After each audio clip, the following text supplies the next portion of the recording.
14 अप्रैल को प्रधानमंत्री नरेंद्र मोदी ने देश के नाम अपने संबोधन में कहा था कि उन्हें देश से 7 वचन चाहिए। उनमें एक वचन यह था कि कोई भी नियोक्ता अपने एम्प्लॉय की सैलरी नहीं काटेगा और उसको नौकरी से नहीं निकालेगा।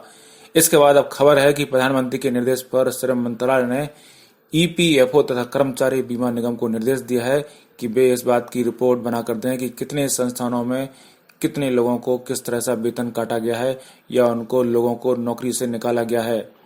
आपको बता दें कि दोनों संस्थानों में करीब 9 करोड़ लोग रजिस्टर्ड हैं। ईपीएफओ में करीब 6 करोड़ लोग और कर्मचारी बीमा निगम में 3 करोड़ लोग पंजीकृत हैं। अगर यहाँ से किसी का वेतन कटता है या उसका ईपीएफ कम आता है तो संस्थान की जानकारी मिल जाती है। माना जा रहा है कि प्रधानमंत्री का इसका पीछे यह भी उद्देश्य है कि वो जान सकें कि कौन से सेक्टर में सबसे अधिक चोट पहुंची है लॉकडाउन की। वहीं दूसरी तरफ महाराष्ट्र से भी खबर आ रही है। महाराष्ट्र की उद्धव ठाकरे सरकार ने कोरोना लॉकडाउन के बीच प्रदेश में किराए के मकान में रहने वाले लोगों को बड़ी राहत दी है।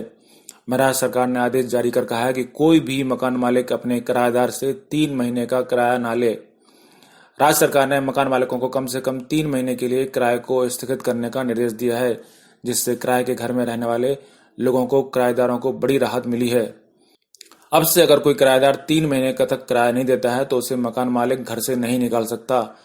आवास विभाग के सचिव संजय कुमार ने 17 अप्रैल को मकान मालिक के उद्देश्य से एक परिपत्र जारी किया है। इसमें कहा गया है कि दुनिया भर में फैले कोविड-19 के प्रकोप को रोकने के लिए 25 मार्च को पूरे देश में तालाबंदी की घोषणा की गई है और यह 3 मई तक जारी रहेगी।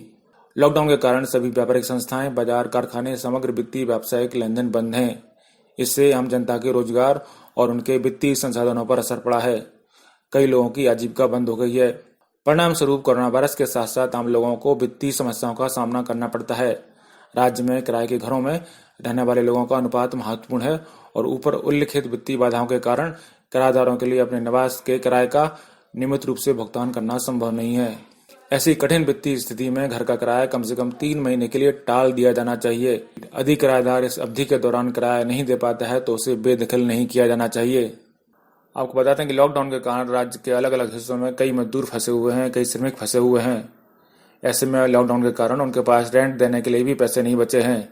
इस कारण उन्हें डर सता रहा है कि मकान मालिक घर से बाहर ना निकाल दे। इसी कारण सरकार ने यह फैसला लिया है। बता दें कि महाराष्ट्र में 3,205 कोरोना संक्रमित मरीज हैं, जो कि देश में सबसे अधिक हैं। इनमें से 300 लोग ठीक हो चुके हैं, वहीं 194 लोगों की मौत हो चुकी है। आपको बता दें कि पिछले दिनों बांद्रा स्टेशन पर 14 अप्रैल की शाम को अचानक बहुत बड़ी संख्या में श्रमिक लोग इकट्ठे हो गए थे। मजदूरों के इकट्ठे होने का एक बड़ा कारण यह भी बताया जा रहा है कि उनके पास रहने के लिए जगह नहीं है और उनके मकान मालिक उनको घर से निकाल रहे हैं, लेकिन उनको देने के लिए पैसे नहीं है। इसे देखते हुए माना जा रहा है कि उद्धव सरकार ने यह फैसला लिया है। दूसरी तरफ एचआरडी मिनिस्ट्री से भी खबर आ रही है। मानव संसाधन विकास मंत्री रमेश पोखरियाल ने प्राइवेट स्कूलों से अपील करते हुए कहा कि लॉकडाउन के दौरान स्कूल सालाना फीस वृद्धि न करें, 3 महीने में फीस लेने के फैसले पर विचार करें। मानव संसाधन वित्त मंत्री ने कहा कि लॉकडाउन के कारण लोगों को आर्थिक समस्याओं को जूझना पड़ रहा है, इसलिए 3 महीने तक कोई भी स्कूल फिलहाल फीस नहीं लेने के फैसले पर विचार करें और कोई भी स्कूल प्राइवेट स्कूलों से कहा है कि सालाना फीस वृद्धि न करें। ब्यूरो रिपोर्ट, पत्रकार टीवी।